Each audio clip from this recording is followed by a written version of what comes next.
Hello everyone. Let's continue our chapter probability. In the previous video we have discussed about the conditional probability of exercise 13.1.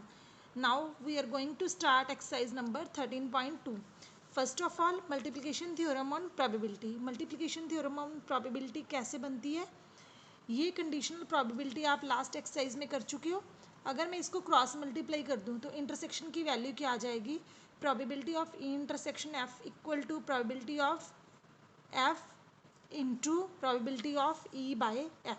This result you have to learn. Next independent events. दो events हैं E और F. इनको हम independent कब बोलते हैं?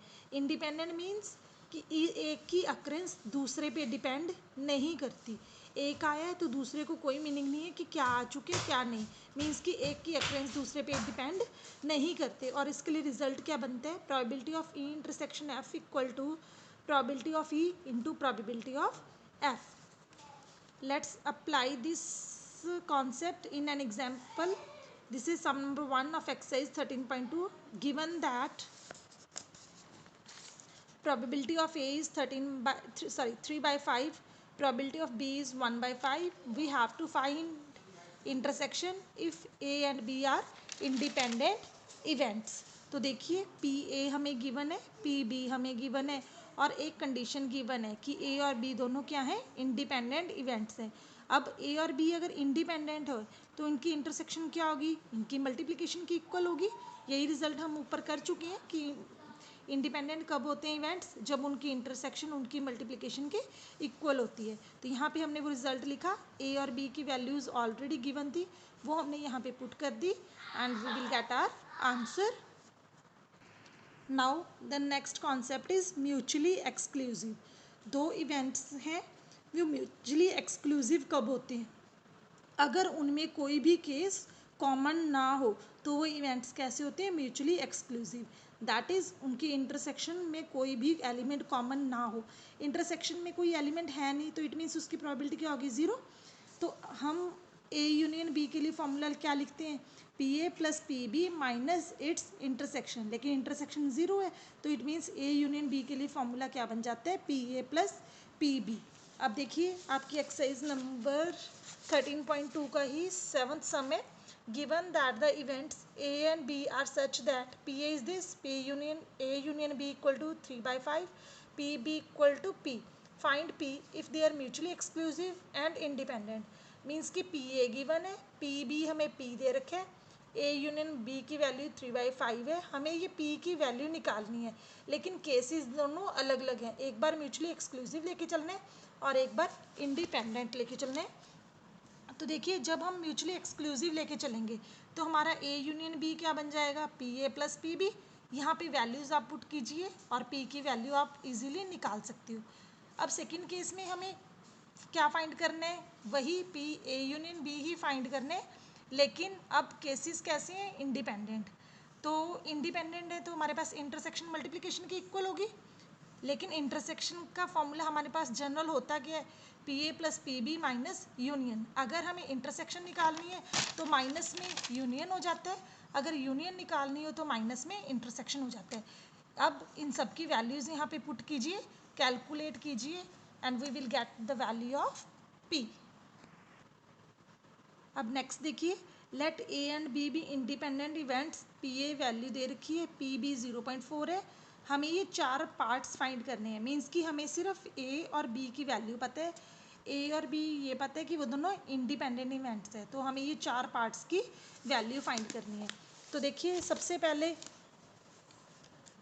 P ए हमारे पास है, पी बी हमारे पास है. ए और बी इंडिपेंडेंट है तो इट मीन्स इंटरसेक्शन किसकी इक्वल हो जाएगी? P A into P B. P A की वैल्यू पुट कीजिए, पी बी की वैल्यू पुट कीजिए. 0.3 इंटू 0.4, आंसर इज 0.12. अब ए की वैल्यू आ गई, बी की वैल्यू है, इंटरसेक्शन की वैल्यू हमने फाइंड आउट कर ली. सारे पार्ट्स में क्या फाइंड करना था? पी ए इंटरसेक्शन बी, वो हमने फाइंड कर ली. ए यूनियन बी के लिए आप फॉर्मूला लगा लीजिए. ये कंडीशनल प्रोबेबिलिटी जो आप लास्ट एक्सरसाइज में कर चुके हो. तो सारे के सारे पार्ट्स सॉल्व हो जाएंगे by the help of only independent events. अब देखिए यहाँ पे 11th sum. Given that A and B are independent events such that PA is 0.3, PB is 0.6. PA, PB की वैल्यू गिवन है, इंडिपेंडेंट इवेंट्स गिवन है, हमने क्या क्या फाइंड करने हैं, A and B, P, A and not B, means कि ये चारों पार्ट्स हमने फाइंड आउट करने हैं. Let's see how we solve it. PA की वैल्यू है, PB की वैल्यू है, तो हमने किसकी वैल्यू फाइंड करनी है, एक पार्ट में PA इंटरसेक्शन B की. इवेंट्स इंडिपेंडेंट है, ए इंटरसेक्शन बी की वैल्यू चाहिए. इंटरसेक्शन के लिए हमारे पास गिवन है कि ए और बी इंडिपेंडेंट है, तो वो किसके इक्वल हो जाएंगे, ए और बी के. यहाँ पे दोनों की वैल्यूज पुट करी, 0.3 0.6 मल्टीप्लाई करने के बाद 0.18. अब सेकेंड पार्ट में था A and not be. A and का मतलब इंटरसेक्शन, नॉट बी का मतलब कॉम्प्लीमेंट, बी बार. अब ये भी इंडिपेंडेंट है, तो इंटरसेक्शन किसकी इक्वल हो जाएगी, मल्टीप्लिकेशन की, P A into P B bar. P A की वैल्यू हमारे पास है, प्रॉब्लम किसकी है, पी बी बार की. हम लास्ट एक्सरसाइज में भी कर चुके हैं कि पी बी बार की वैल्यू कैसे निकालते हैं, 1 माइनस पी बी, 1 माइनस 0.6, तो क्या आएगी 0.4. क्यों, क्योंकि P A plus P A bar equal to 1 होता है, तो पी ए बार की वैल्यू क्या बन जाती है, 1 माइनस पी ए. ऐसे किसी का भी नॉट हैपन की निकालनी है तो उसको 1 में से माइनस कर दीजिए. नॉट ए की निकालनी है तो 1 माइनस पी ए वाली हो जाएगी 0.7. अब पी ए बार भी आ गया, पी बी बार भी आ गया, पी ए की वैल्यू है, पी बी की है, इंटरसेक्शन की है. अब हमने फाइंड क्या करना था, ए और बी.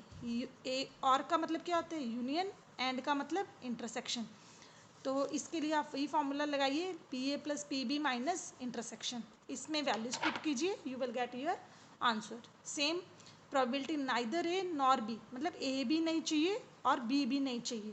तो ए बार इंटरसेक्शन बी बार दोनों क्या है, इंडिपेंडेंट है, तो इंटरसेक्शन किसकी इक्वल हो जाएगी, मल्टीप्लिकेशन की, P A bar into P B bar. दोनों की वैल्यूज यहाँ पे पुट कीजिए, you will get your answer. I hope you have understood the topic. So for homework, do exercise number 13.2 sums related to the concept. Means कि जो हमने independent और mutually exclusive करे हैं, सिर्फ आपको वही सम करने हैं. All other we will do in next video. Thank you.